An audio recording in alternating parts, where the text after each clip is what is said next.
วัสดีครับ Good morning and thank you for joining us on Newsline. We're airing live on NBT Radio Thailand FM 88 and NBT World. Today is Sunday, November 1st, and you're with me, Surapalao Tharanarit.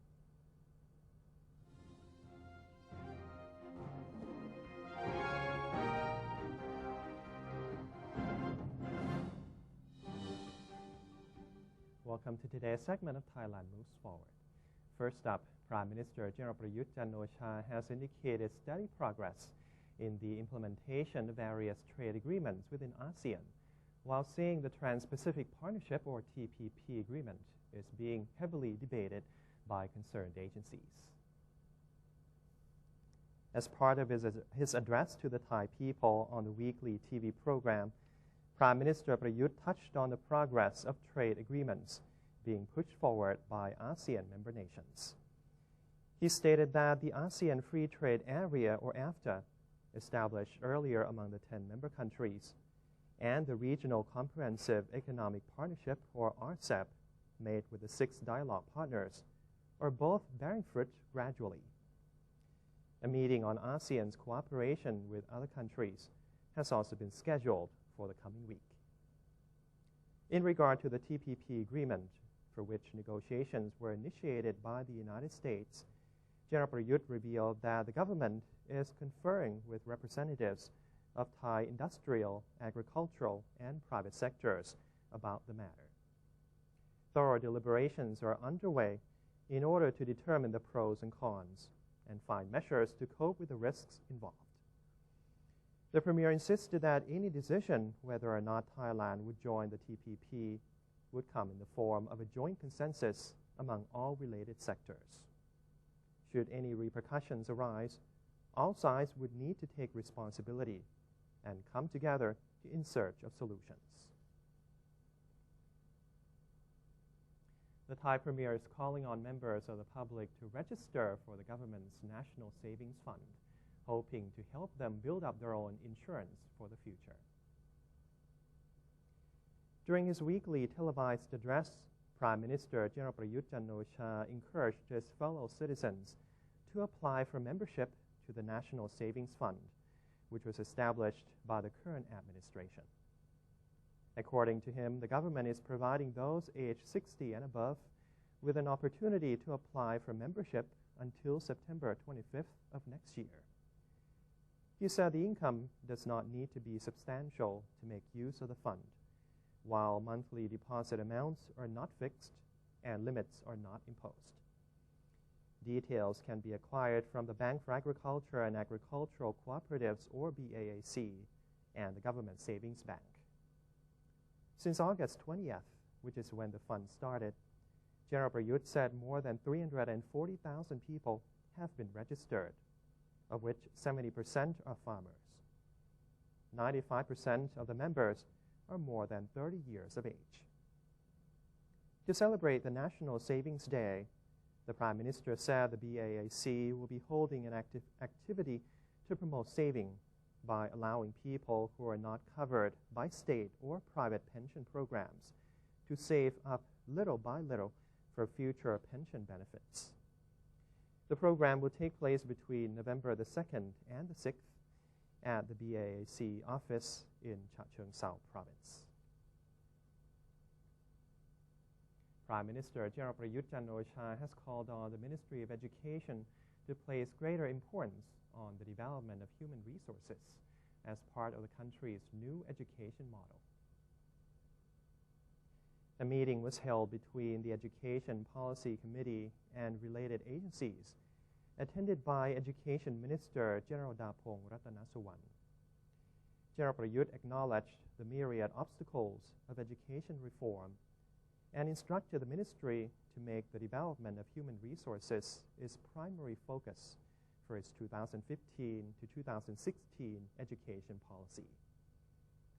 Afterwards, the Prime Minister attended a meeting with the Anti-Corruption Committee to follow up on the progress of implementing short to long-term corruption suppression policies.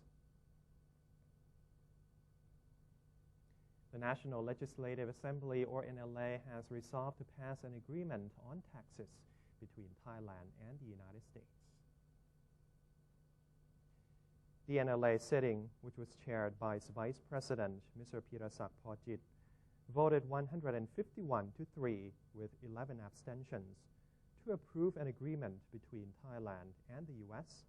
on cooperation to overhaul tax policies to be in compliance with the Foreign Account Tax Compliance Act. The Foreign Account Tax Compliance Act, enacted in 2010, is a United States federal law requiring United States persons, including those living outside the U.S., to yearly report themselves and their non-U.S. financial accounts to the Financial Crimes Enforcement Network. It also requires all non-U.S. financial institutions to examine their records for suspected U.S. persons in order to report their assets and identities to the U.S. Treasury Department. The agreement was proposed to the NLA by Deputy Finance Minister Wisut Sisupan, who claimed that the move could help improve the country's tax system. The agreement also raised concerns of Thailand's readiness to tie itself with an obligation or a certain kind of limitation. NLA members called for a thorough review of the agreement's translation before voting to approve the agreement in order to avoid misinterpreting its clauses. A number of 102 members of the National Legislative Assembly, or NLA, visited local people in Yasothon to inform them of the Assembly's achievements and collect public feedback. The NLA delegation met with provincial officials led by Yasothon Governor Buntham Lertsukhi Gasem at the Provincial City Hall.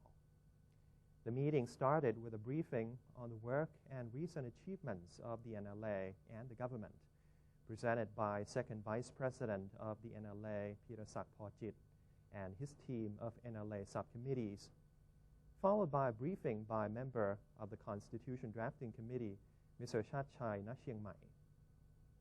Governor Buntham then briefed the NLA members about the province's accomplishments and problems, highlighting natural resources, transportation, and agricultural matters. Later in the day, the NLA members met some 500 locals, collecting their opinions on the charter drafting process and other issues in the province.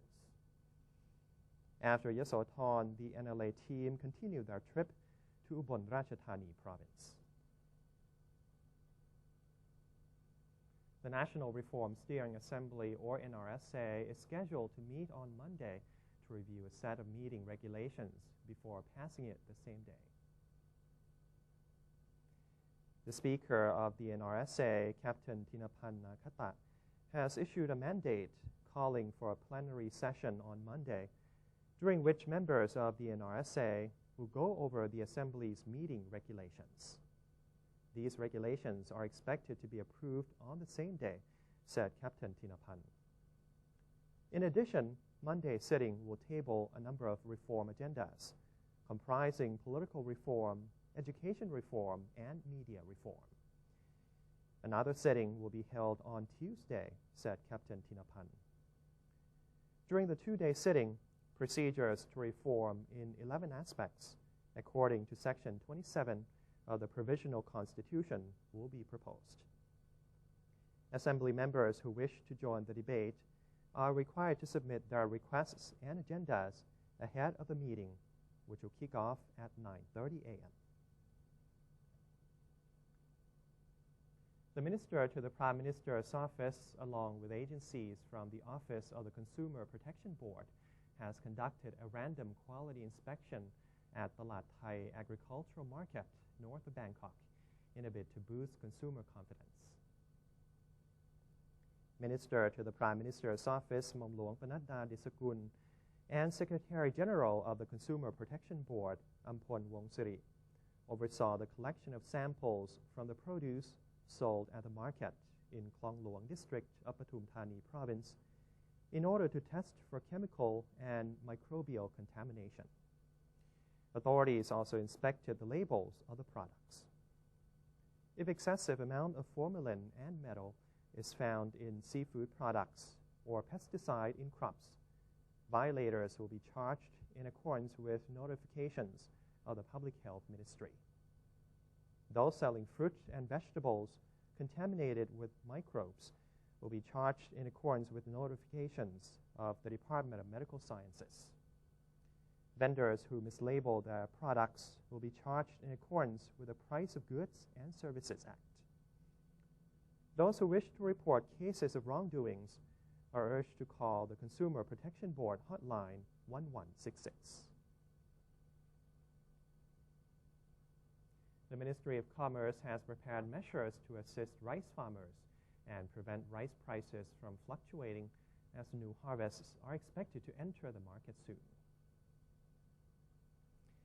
Commerce Minister Apiradi Tantraporn revealed that her ministry is joining hands with the Bank for Agriculture and Agricultural Cooperatives and the Thai Rice Exporters Association in implementing an assistance package for rice farmers.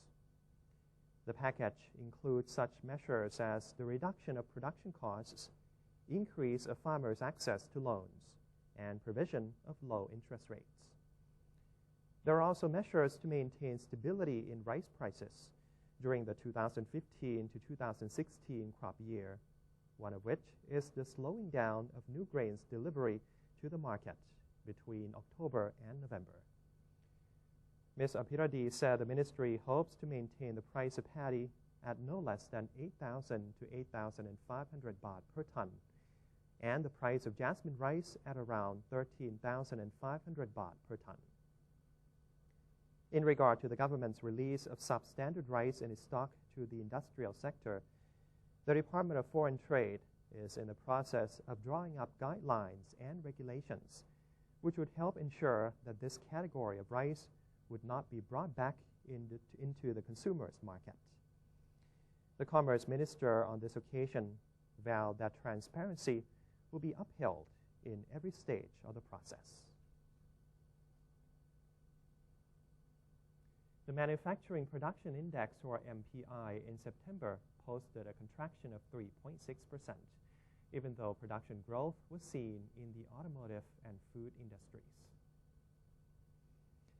Mr. Nattapon Rangsit-pon, Deputy Director of the Office of Industrial Economics, or OIE, indicated a slowdown in the manufacturing of several products during the month of September this year, including hard disk drives, clothing, television sets, marine products, and beer. As a consequence, the monthly MPI was found to have slipped 3.6% to 159.97, as opposed to 165.99 in September last year. Nonetheless, the production of automobiles and food products continued to see an upward trend, with expansion of 4.38% and 2.3% respectively. During the first 9 months of 2015, or between January and September, the MPI edged down 4.4% compared to the same period last year. As for exports of industrial goods, excluding gold, a decline of 4.2% was recorded in September, and 3.7% for the first 9 months. Production for exports was also down, owing to the sluggishness in the economies of importing countries. Mr. Nattapon said the OIE forecasts that the MPI for the entire year of 2015 will be able to expand 3 to 4% year-on-year, thanks to positive outlooks in the auto and food industries.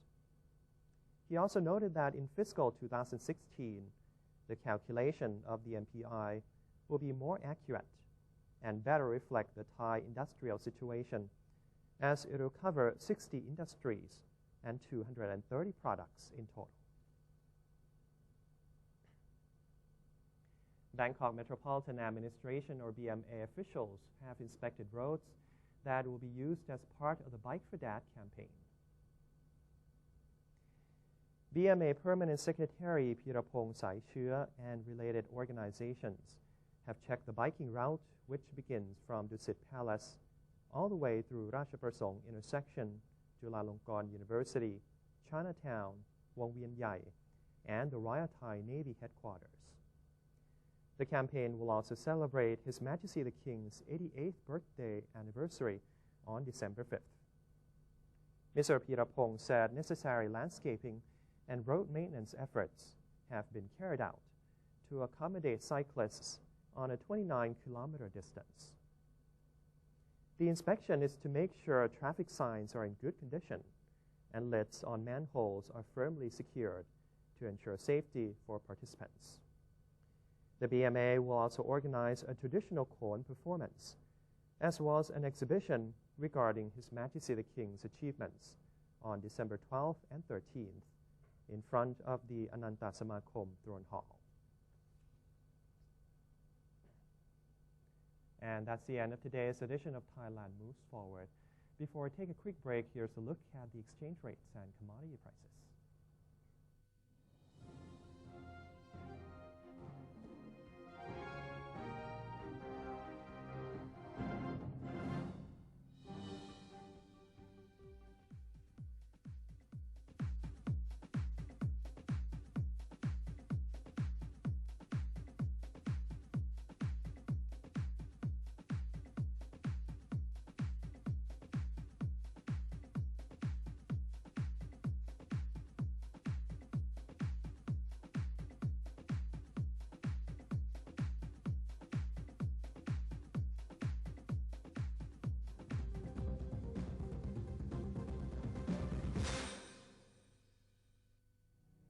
To maintain a strong nation, Thailand is promoting 12 core values for the good of the people. First among them, to uphold the three pillars, the nation, religion, and the monarchy.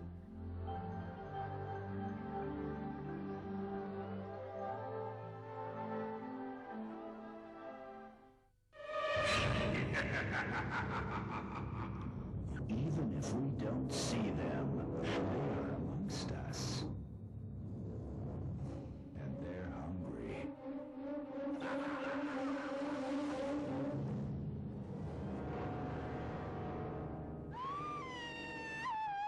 Slay your power-sucking monsters.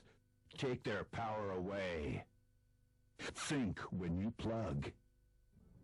Welcome to ASEAN, a community comprised of 10 countries, each with its unique culture and history, now unifying to bring added prosperity to the region.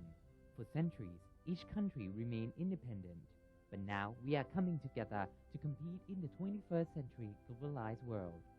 ASEAN is bringing together more than 600 million citizens and a total land area of 4.4 million square kilometers, and is providing economic opportunities, trade, travel, and new educational possibilities. The combined GDP of all 10 ASEAN countries comes to a total of $2.4 trillion, which means the ASEAN entity ranks amongst the world's major economic powers. The future is here. Welcome to ASEAN, the community of opportunities.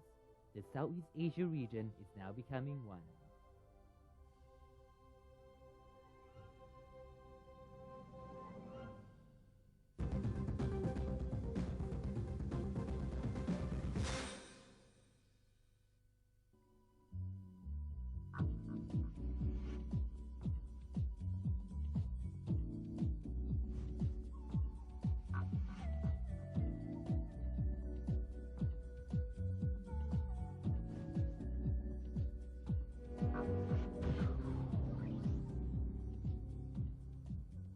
Welcome back. You're watching Newsline. Deputy Prime Minister Somkit Jatusi-Pitak has visited industrial factories in Chonburi province. His visit was aimed at collecting the private sector's feedback to the government economic policies and exploring investment projects at Lam Chabang Industrial Estate in Chonburi and Mataput Industrial Estate in Rayong. Currently, the Industrial Estate Authority of Thailand, or IET, is establishing public infrastructures in response to investors' demand and the government policy to promote Thailand as the trade and investment hub of ASEAN in time for the arrival of the ASEAN Economic Community at the end of the year. IET is also laying an emphasis on industrial clusters in accordance with the government policies in industrial estates in both Chonburi and Rayong provinces. Industrial clusters highlight grouping of similar and related firms in a defined geographic area that share common markets, technologies, and worker skills needed, and which are often linked by buyer-seller relationships. Clustering gives an edge to the group members when competing on the global scale.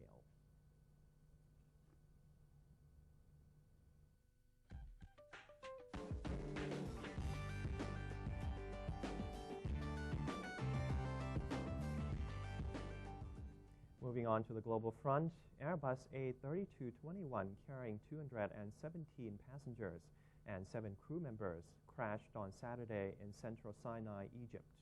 Unfortunately, there were no survivors. The aircraft, operated by the Russian company Kugalimavia and branded as Metrojet, went down just 20 minutes after taking off from Sharm el-Sheikh. The plane was en route to St. Petersburg. According to authorities, all 224 people aboard the plane, including 17 children, were Russian. 45 ambulances had been dispatched to the scene, said the Health Ministry of Egypt. According to an Egyptian aviation official, the pilot of Airbus A321 had reported technical difficulties before losing contact with air traffic controllers. The pilot also reported his intention to attempt to land at the nearest airport.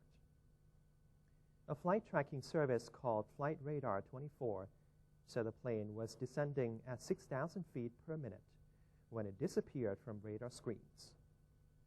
According to the report, the plane broke into 2 pieces, which indicates that the pilot may have tried to make a controlled landing. 11 people were killed when rival political parties fired on each other on Saturday as Pakistanis voted in local elections seen as a referendum on the national government halfway through its term. The violence occurred in the Kapoor district of the southern province of Sindh. It was not immediately clear which parties were responsible. The clashes started hours after polling started in the morning, with hundreds of voters gathered outside the polling station. Police Deputy Inspector General Kamran Fazl told Reuters that 11 people were killed when 2 groups opened fire. He said 6 of the bodies were found inside the polling station and 5 on the road outside the polling station. The dead bodies were taken to a local hospital. Polling was stopped after the violence, and the army was called in to restore order, the Election Commission said in a statement. Residents of a zoo in Ukraine's capital, Kiev, were served carved pumpkins for supper to celebrate the spooky festival Halloween. 4 tigers, which live at the zoo, ate almost 5 kilos of meat supper out of holiday pumpkins. Zoo photographer Bogdan Skalski explained that this process, called environment enrichment, brings new bright elements to the animals' everyday lives. Children were also excited about Halloween celebration and crowded near enclosures. Zookeepers prepared a special vegetarian treat for bears, a combination of vegetables, bananas, and apple pie with honey, and put Halloween pumpkins in their enclosure. The bears, named Chip and Dale, at first battled each other for a supper. Then one of the bears used its paws to get treats out of the orange vegetable. An elephant called Horace had the best appetite and ate everything, including a pumpkin. Last year, Horace was the only environment enrichment participant which had the chance to enjoy Halloween. Skalski said that some animals prefer to play with the pumpkins in their pens instead of eating them. And that's it for today's edition of Newsline. For any comments or suggestions, please feel free to email them to us at newsline.nbt@gmail.com. You can also follow us on Facebook or visit our website at thainews.prd.go.th/en. And for today, we're leaving you with Floridians going all out for Fantasy Fest 2015 with an intergalactic freak show theme this year. I'm Surapat Lautaranarit. Thank you for your company and have a great day. สวัสดีครับ